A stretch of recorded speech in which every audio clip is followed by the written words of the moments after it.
तथ्यों को सुलझाने का तजुर्बा रखते हैं। हमारे साथ संजीव देसवाल जी हैं, इस वक्त स्टूडियो में मौजूद हैं और जो सर्टिफाइड प्राइवेट डिटेक्टिव एसोसिएशन के प्रेसिडेंट हैं। और संजीव देसवाल जी हैं। आपसे संजीव जी मैं समझना चाहूंगी, कह रहे हैं कि शायद एक शख्स का ये काम नहीं है और लोग हो सकते हैं। पोस्टमार्टम रिपोर्ट आपके पास है, अभी तक पोस्टमार्टम रिपोर्ट में क्या सामने आया है? देखिए, जब हम क्राइम की बात करते हैं तो सबके अपने ओपिनियन होते हैं, अपने ओपिनियन अपने एक्सपीरियंस के अकॉर्डिंग होते हैं। मैं समझता हूं कि जब इस तरीके का क्राइम होता है, इतना जघन्य अपराध होता है किसी महिला के खिलाफ, तो हम इसे जाति धर्म राज्य से नहीं जोड़ सकते और हमें इसमें सबको दरकिनार करके हमें इन्वेस्टिगेशन की बात करनी चाहिए। इन्वेस्टिगेशन के दौरान अगर हम देखते हैं तो वहां पुलिस जब पहुंचती है, पुलिस देखने के बाद सबसे पहले इतना बुरी तरह क्राइम हुआ है, इतना जघन्य अपराध हुआ है महिला के साथ, जिसकी आंखों से खून निकल रहा है, जिसकी दोनों टांगे कहते हैं बेड के एक तरफ अलग है, दूसरी तरफ अलग है, जिसको एक आदमी अकेला नहीं कर सकता। इतना जघन्य अपराध को एक इन्वेस्टिगेशन ऑफिसर देखने के बाद बाहर आके ये बोलता है कि ये सुसाइड का केस हो सकता है या है, बस वहीं से शक की सुई पुलिस के ऊपर चली जाती है। क्योंकि मैं ये मान नहीं सकता कि किसी क्राइम सीन के ऊपर जाकर पुलिस इतनी जल्दी वर्डिक्ट दे दे कि ये क्राइम सीन में हत्या ना लगते आत्महत्या लग रही है। जैसे कि आप देख रहे हैं कि बॉडी के आंखों से ब्लड निकल रहा है, उसके बॉडी के ऊपर बहुत सारे कट्स हैं, बहुत सारे निशान हैं, उसके कहते हैं प्राइवेट पार्ट से खून निकल रहा है। ये सारी चीजें आपको दिख रही हैं और उसके बाद आप ये बाहर आके कहते हैं कि ये सुसाइड हो सकता है और उसके बाद आप उसके परिवार को 3 घंटे तक मिलने नहीं देते।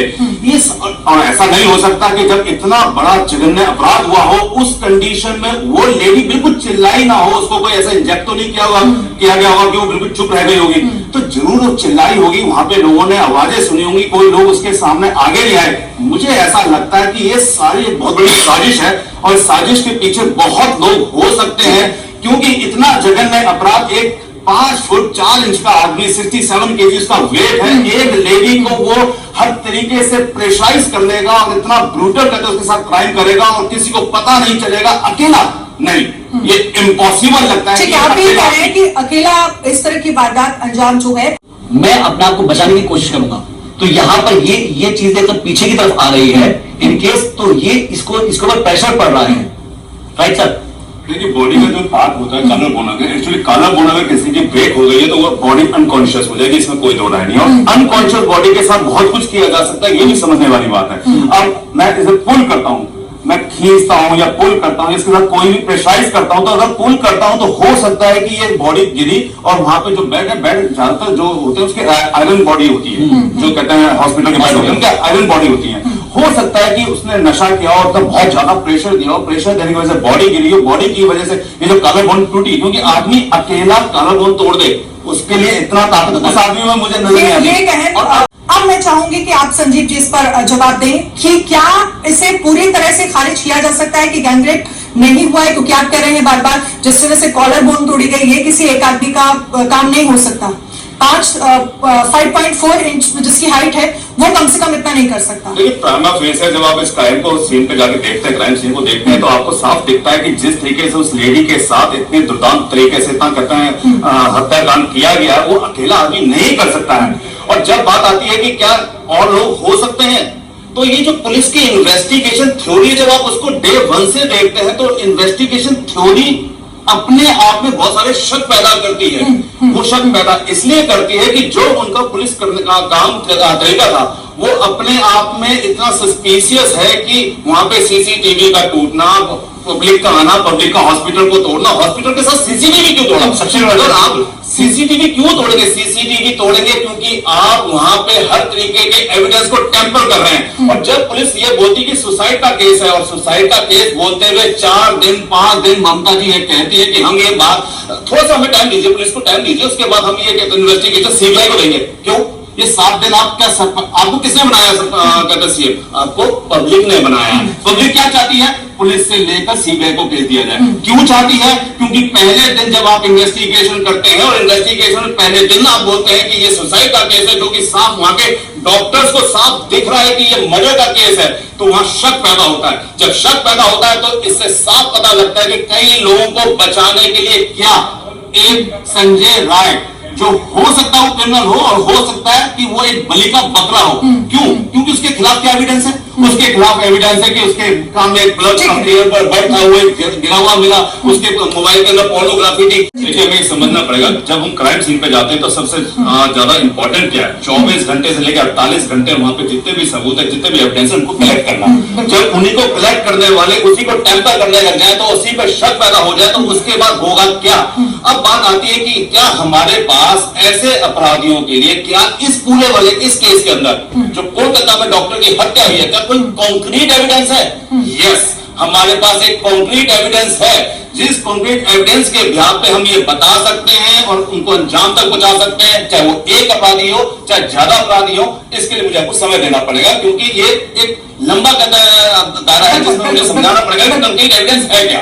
ठीक है, चलिए। देखिए उसकी हाइट कम थी, क्रिमिनल की हाइट कम थी, वेट कम था। उसने जब पुश किया हुआ तो हाइट उसके नीचे, तो उसका पुश हाथ ऊपर गया, नीचे जाएंगे, ऊपर जाएंगे, ऊपर जाएंगे। तो अगर उसने फेस के ऊपर पुश किया बहुत जोर से, नशे में है, पुश उसने ऊपर से किया, बॉडी गिरी, बॉडी की कॉलर बोन टूटी, अनकॉन्शियस हुई बॉडी। अनकॉन्शियस बॉडी के साथ वो क्या कर रहा है ये अलग बात है, उसके साथ कोई और लोग हैं वो एक अलग बात है, दैट इन्वेस्टिगेशन पार्ट। लेकिन हमें ये समझना होगा कि जैसा आपका एक सवाल था कि क्या एक नशे का आदी एक कौन देखने वाला क्या इतना जघन्य अपराध कर सकता है। देखिए अकेला या 2-3, फिर वही आके चीजें आपको इसकी डेप्थ में जाना पड़ेगा कि क्या पुलिस ऐसा नहीं कर सकती कि कुछ बड़े लोगों को बचाने के लिए एक ऐसा आदमी तो चाहिए, क्योंकि आपको मोटिव तो दिखाना पड़ेगा ना मर्डर के लिए।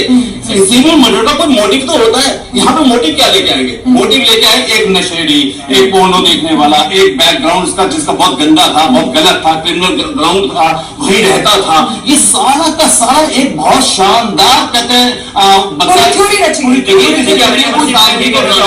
संगीत की बातों को आगे रखने एविडेंस इसमें इतने सॉलिड नहीं रखे जाते हैं। एविडेंस अगर सॉलिड रखे जाते हैं तो बात कुछ और होती है। एविडेंस इतने हल्के हैं, आप किसी को फ्रेम तो कर रहे हैं, आप वजह भी बता रहे हैं, लेकिन आप एविडेंस इतने हल्के रख रहे हैं कि वो भी एक दिन छूट जाएगा। क्योंकि देखिए जब आपके पास एविडेंस नहीं है और एविडेंस अगर टेम्पर कर दी गई और टेम्पर करने वाले भी इंटेलिजेंट पुलिस इन्वेस्टिगेटर अगर है तो ऐसे में सीबीआई भी कुछ नहीं कर सकती। सीबीआई भी जो भी इन्वेस्टिगेशन करेगी अपने एविडेंस की बिहाफ पे केस को आगे ले जाएगी। केस में आप आगे किसी को भी ले जा सकते हैं, लेकिन सजा नहीं करा सकते विदाउट। आपके हिसाब से जो पोस्टमार्टम रिपोर्ट आपने देखी है क्या है उसका? देखिए मैंने आपको शुरुआत में कहा था कि कोई भी केस एविडेंस के ऊपर ही चलता है और यहाँ पे एविडेंस टेम्पर की गई, लेकिन उसके बावजूद भी एक ऐसा एविडेंस है जो काफी इंपॉर्टेंट भी है और कंप्लीट भी है। हाँ, वो कैसे? हम जिस बात सीमेंस की बात कर रहे हैं, देखिए पोस्टमार्टम रिपोर्ट में बहुत क्लियर लिखा गया है कि 150 mg मिलीग्राम एक व्हाइट फ्लूइड मिला है। व्हाइट फ्लूइड तो हुआ क्या कि पोस्टमार्टम रिपोर्ट के अंदर 150 mg व्हाइट फ्लूइड मिला है। अब आगे सुनिए जो इंपॉर्टेंट जो इनको पता नहीं है कि मैं क्या बताने वाला हूं। जो व्हाइट फ्लूइड मिला वो कहां मिला है? वो मिला है एंडोकार्निकल कैनाल के अंदर। कहां होती है जनाब ये बताएंगे? नहीं, अब आपको बताता हूं कहां होती है। ये बॉडी पार्ट के इंटरनल पार्ट के अंदर होती है, जहां पे व्हाइट फ्लूइड मिला है। और जहां ही व्हाइट फ्लूइड मिला है एंडोकार्निकल कैनाल के अंदर, काफी संभावना है, फिर मैंने कहा 100% नहीं, क्योंकि वहां भी सीमेन नहीं लिखा गया ना, व्हाइट फ्लूइड लिखा गया है। काफी संभावना है कि ये सीमेन हो। अब बात आती है कि सीमेन 150 mg, अगर आप थोड़ा सा भी मतलब इसको समझें तो ml के अंदर आता है, कहते हैं सीमेन किसी कहते हैं इंसान का। जब ml के अंदर आता है और ये mg में मिला तो mg तो बहुत कम होता है। तो mg इसलिए कम होता है क्योंकि एक सीमेन के अंदर आपका वाटर का कंटेंट होता है, प्रोटीन का कंटेंट होता है। ये 11 तारीख को पोस्टमार्टम हुआ है, 8 तारीख को हत्या होकर 9 तारीख को पता चला है। उस 3 दिन के अंदर जो व्हाइट फ्लूइड और वाटर था वो कहीं ना कहीं डिसॉल्व हुआ होगा और प्रोटीन जो बचा तो वो mg में काउंट हुआ। तो 150 mg प्रोटीन काउंट होने का मतलब ये है कि ये हो सकता है कि गैंग रेप की तरफ इशारा करे। हो सकता है